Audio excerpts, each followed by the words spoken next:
नमस्कार, एक बार फिर हाजिर हूँ आज की चर्चा के साथ। आपको मालूम है कि हम लोग लगातार बिहार में जो चुनाव होने वाले हैं विधानसभा के, उसको लेकर सामाजिक मुद्दों पर चर्चा कर रहे हैं। राजनीतिक मुद्दों से हम थोड़ा परहेज कर रहे हैं, राजनीतिक मुद्दों पर बात नहीं कर रहे हैं। लेकिन एक समाज के तौर पर हमारी किस तरह से भूमिका बन सकती है बिहार के लोगों की, तो वो हम लोग बिहार से बाहर हैं। हमारी चर्चा में जो लोग भी शामिल होते हैं इस वक़्त, वो सब बिहार से बाहर रह रहे हैं, कुछ 2 दशक से, कोई 3 दशक से, कोई उससे भी ज़्यादा से। लेकिन बिहार हमारी चिंता का विषय है। बिहार को लेकर हमारी चिंता है और इसीलिए हम इस चर्चा को लगातार कर रहे हैं और हम कोशिश कर रहे हैं कि लोगों में अपना नेता चुनने को लेकर एक संजीदगी आए। बिहार आगे बढ़ रहा है, बहुत सारी चीज़ें बदल रही हैं, लेकिन और भी तेज़ी से बदलाव लाने की ज़रूरत है, ताकि बिहार भी दूसरे प्रदेशों के मुकाबले वहाँ जो सुविधाएँ हैं, उस तरह की सुविधाएँ वहाँ मुहैया हो सके लोगों को।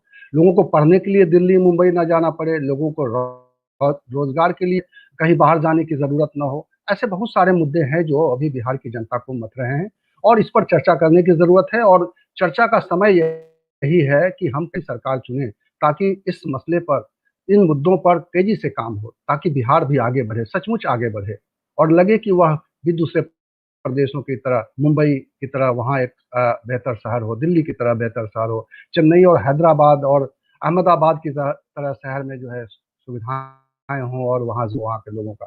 तो ये हमारी इस पूरी चर्चा की कोशिश। बिहार का स्ट्रेंथ क्या है? हमारा स्ट्रेंथ है, हमारे पास में जो हिस्सा बिहार का बच गया है, उस हिस्से के पास एक उपजाऊ भूभाग है, मैदानी जमीन है और पानी। और पानी की मात्रा को अगर हम एक लाइन में कहना चाहें तो गंगा जैसी हमारे देश की सबसे पवित्र और बड़ी नदी जब गौमुख से चलती है तो तब तक उसके पास पानी पर्याप्त नहीं होता है जब तक कि वो चौसा के मैदान से पंकज अंदर पंकज नहीं लेकिन आता। पंकज, हम संसाधनों की बात तो ठीक है, ऐसा में आप अगर नहीं, इस चीज़ को तेज़ी से लाएँ कि लोगों, आपने बताया कि ये प्राथमिकताएँ हैं, प्रदेश की जी, होनी चाहिए और इतिहास को समझने की ज़रूरत है, अतीत को समझने की और बिहार की स्ट्रेंथ को समझने की ज़रूरत है। और हम चाहेंगे कि इस बीच हम बिहार वालों को गाइड करें कि इन प्राथमिकताओं को, जिन प्राथमिकताओं की बात आप कर रहे हैं, ज़रूरी है, लेकिन उन भवेश, प्राथमिकताओं को बात करने आप समझते हुए आज के परिवेश में वो कैसे उसमें मैं योगदान अपना कर सकते हैं? मैं उसी पर जी। आ रहा था। लेकिन अगर जी। अपने लोगों के बीच में अपने दर्शकों को अपने पिछड़ेपन के छोटे से कारण और बड़े कारण का अंतर नहीं बताएंगे न, तो शायद हम अपनी बात पूरी नहीं कर पाएंगे। एनीवे, मैं वही तुम्हारी बात पे आता हूँ। तो अब आप देखिए कि अब इन सब के होने में जो बिहार को अगर आप देखेंगे न, तो आपको लगेगा कि जो सबसे बड़ी क्राइसिस हमारे यहाँ दिखती है वो ये है कि लीडरशिप क्राइसिस का। अगर हम 1975 के समय Abdul Gafoor as a chief minister को हटा भी दें अगर न, तो उसके बाद के जो चीफ मिनिस्टर्स आए हैं और जिस सामाजिक दौर में के परिवर्तन के दौर में कर्पूरी ठाकुर से लेकर लालू यादव, नीतीश कुमार जी अब तक जो चले आ रहे हैं न, इसको अगर हम आकलन करें न, तो इन लोगों ने हमें क्या दिया है और समाज को पिछड़ा, अति पिछड़ा जैसे नए नए शब्दों को गढ़कर उसको बांटने के अलावा एक राजनीतिक माहौल, सब लोग कहते हैं कि बिहार में बड़ा ही पॉलिटिकली वाइब्रेंट स्टेट है, मगर मैं उस वाइब्रेंट स्टेट को तब मैं मानता जब वहाँ के लोग अपने हक और हुकूक के लिए, किसी चीज के लिए सड़कों पे उतरते और उसकी डिमांड को ना पूरा होने पर एक तरीके का आंदोलन करते। लेकिन आप उसको, वो कहीं दिखाई नहीं देगा आपको। क्यों? क्योंकि जितने भी सर्वे आए हैं अभी के या पहले या नहीं, तो अभी हम हम भी बताइए, जब भी, नहीं, आप वोटर्स को ये बताइए कि उनके सामने विकल्प क्या है, उसको करना, इस चीज़ को जो आप बता रहे हैं, उसको कैसे इम्प्लीमेंट किया जा सकता है या उसको कैसे प्रमोट किया जा सकता है जो आप चाह रहे हैं? अब तक की हमारी तमाम राजनीतिक पार्टियों ने और तमाम नेतृत्व ने समाज को बांटने का जिस तरीके से काम किया है ना, उसके आधार पे जो चुनाव के प्रक्रिया होती है ना, अगर हम उसको समझने को तैयार नहीं होंगे तो बिहार जहां खड़ा है उससे और पीछे की तरफ ही बढ़ेगा। जैसे जैसे बात आगे बढ़ेगी फिर हम और लोग भी अपनी बात कहें, फिर मैं अपनी बात उसमें जोड़ता हूँ। ठीक है रवि, ये जो घूम फिर के बात शायद पंकज यही कहना चाहते हैं कि हमें जो समाज को अलग अलग जातियों में बांट के करते हैं। शिशिर जी, मैं आपसे पूछता हूँ, ये जो बात आ रही है कि समाज को अलग अलग टुकड़ों में बांटने की कोशिश होती है, राजनीतिक दल खास तौर पे जाति के लिए कुछ मुद्दा अगर तय कर देते हैं, उस जाति के लिए कुछ ये व्यवस्था कर देते हैं।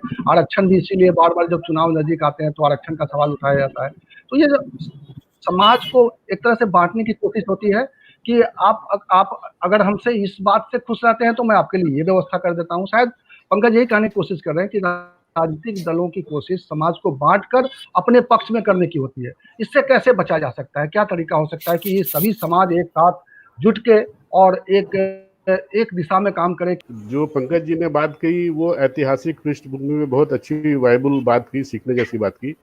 लेकिन मैं आपसे आज जब चुनावी चर्चा हो रही है, आज सोशल मीडिया में बहुत ट्रेंड कर रहा है बिहार में काबा, मुंबई में काबा।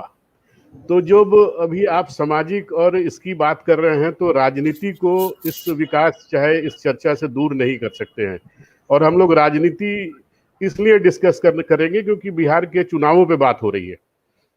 तो अभी आप जैसे आप बोल रहे जातीय समीकरण, और ये आप एक चीज समझिए कि जो उत्तर भारत का जो ताना बाना है, चाहे UP, Bihar, Haryana in particular, इन जगहों पे जो जातीय समीकरण है ये बहुत महत्वपूर्ण भूमिका चुनाव में निभाते हैं। आज से नहीं, जब से आजादी के बाद से ये होता आया है, अभी भी यही हो रहा है।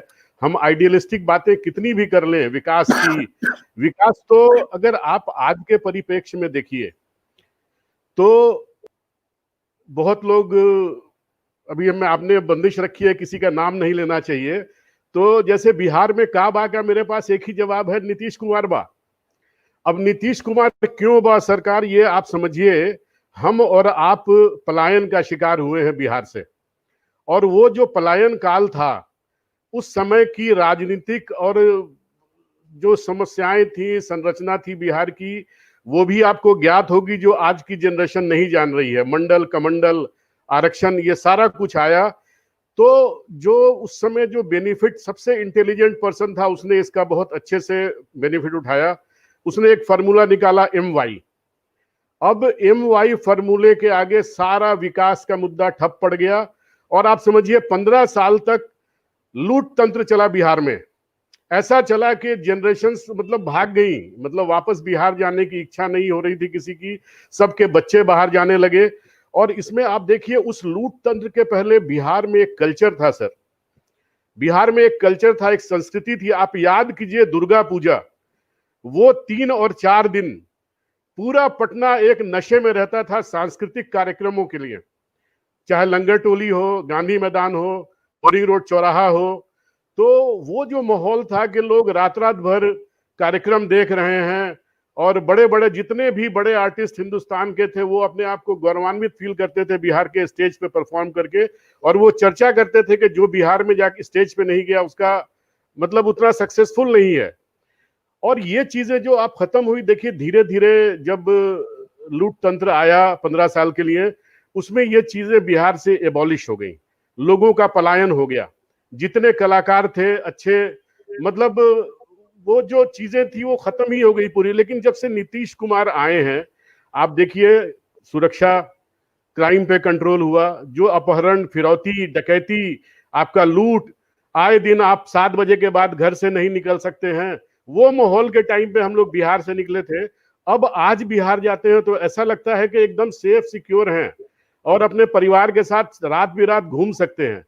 रही बात डेवलपमेंट की, अभी आप देखिए, नहीं देखिए मेरे लिए जी, चीजें तो बदली हैं, ये हम नहीं कह रहे हैं, और चीजें बदली हैं, ऐसा नहीं है कि अब मैं इसलिए कहता हूं कि एक ग्रोथ दिखाई देता है, लेकिन शायद जहां आज बिहार खड़ा है, अभी भी हम देखते हैं कि दूसरे प्रदेशों के मुकाबले अभी भी वो पिछड़ा मालूम पड़ता है, और बहुत सारी कमियां अभी भी हमें दिखाई देती है। आप बताइए, खुद आप मुंबई में रहते हैं लंबे समय तक, जो नागरिक सुविधाएं आपको मुंबई में मुहैया है, या दूसरे हम लोग, मैं लखनऊ में रहता हूँ, 20 साल तक दिल्ली में रहा मैं, रवि जी मुंबई में रह रहे हैं।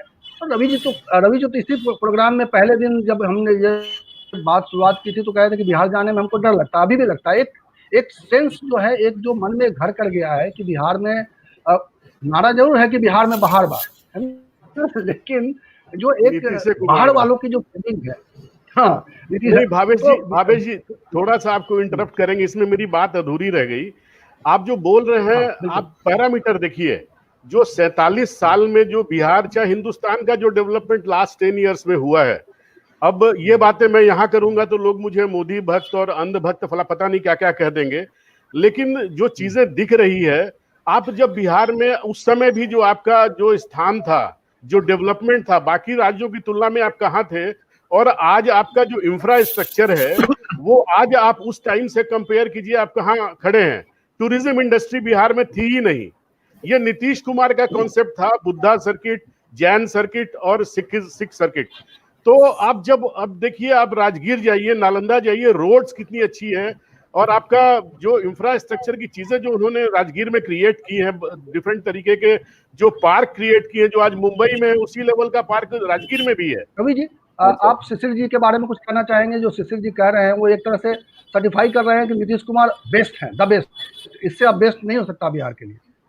सर ऑप्शन नहीं है, ऑप्शन नहीं है अभी किसी, कोई आपके सामने एक आठवीं पास, सर एक 8वीं पास मुख्यमंत्री का दावेदार बन रहा है, वो शिक्षा मंत्री बन गया तो शिक्षा क्या होगी? शिशिर जी क्षमा करें, आप मुझे ये बताएं कि पिछले 15 वर्षों में जितना काम होना चाहिए था क्या वो हुआ? शिक्षा के क्षेत्र में क्या हुआ? स्वास्थ्य के क्षेत्र में क्या स्थिति है? सामाजिक सुरक्षा के क्षेत्र में क्या स्थिति है? अभी भाई पंकज कुमार जी हमको इतिहास समझा रहे थे, हम यहाँ ये विचार करने आए हैं कि इस समय हम बिहार के मतदाताओं को किन मुद्दों पर ध्यान देने की सलाह दें। हम कहें सबसे कुछ अच्छा है, हमारा अतीत बहुत अच्छा था, पिछले 15 साल का अतीत आपने बता दिया बहुत अच्छा जा रहा है, तो इसका मतलब सब कुछ ठीक है, तो फिर जैसे चल रहा है चलने दो। मैं आप दोनों आदमी से ये समझना चाहता हूं कि इस समय मतदाताओं को किन मुद्दों पर विशेष ध्यान देने की जरूरत है ताकि वो अपने मतदान का निर्णय कर सके। मैं यही बात कह रहा था कि हम अपने अतीत पर जिस तरीके से गौरवान्वित हो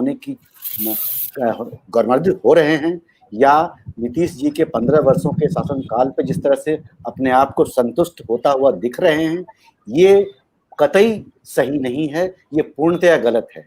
हमें अपने आप में, आप खुद देखिए कि जब आप कोई एक फिल्म बनाते हैं तो आप उससे एक और बेहतर फिल्म बनाने की कोशिश करते हैं या इच्छा रखते हैं, और लोगों को लोग यहाँ पंकज जी प्रवचन नहीं, सीधा कम टू द पॉइंट कि वोटर को क्या सोचना चाहिए, क्या देखना चाहिए। वोटर को सिर्फ 3 चीजें डिमांड करनी चाहिए। वोटर को सिर्फ 3 चीजें डिमांड करनी चाहिए।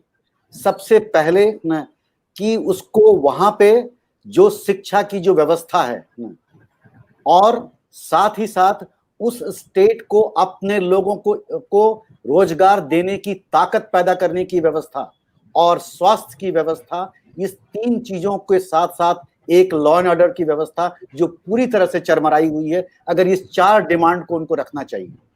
अच्छा पंकज जी ये बताइए, सीधा एक सिंगल सवाल, एक विधानसभा क्षेत्र का एक मतदाता यदि अपने लिए विधायक चुनना चाहेगा तो उनको क्या देखना चाहिए?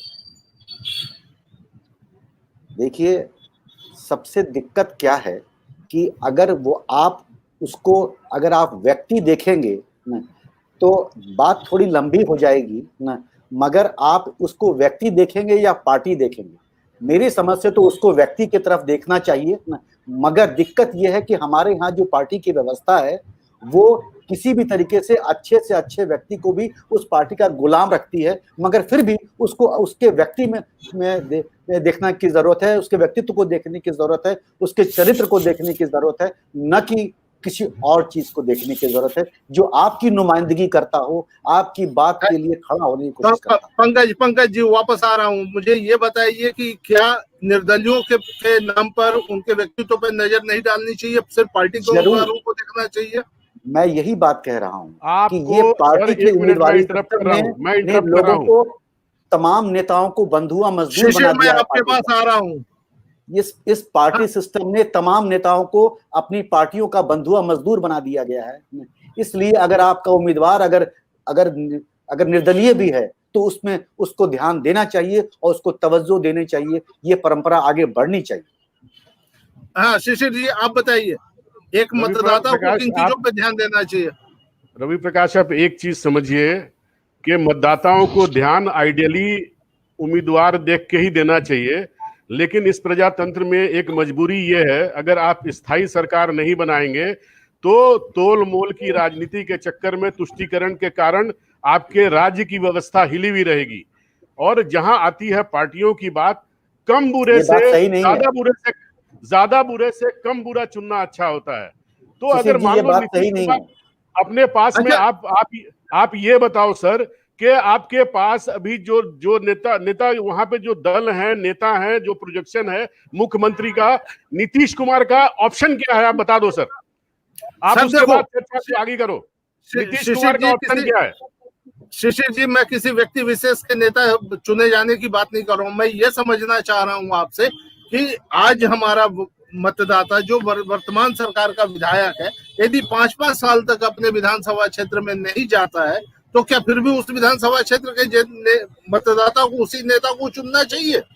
सही है सर एक बात सुनो, आप एग्जाम्पल देख रहे हो कि यहाँ तो जिस शहर में आप रहते हो, शहर से भाजपा के विधायक को भाजपा के इसमें हवा में उखाड़ के फेंक दिया जनता ने, निर्दलीय को ले आए।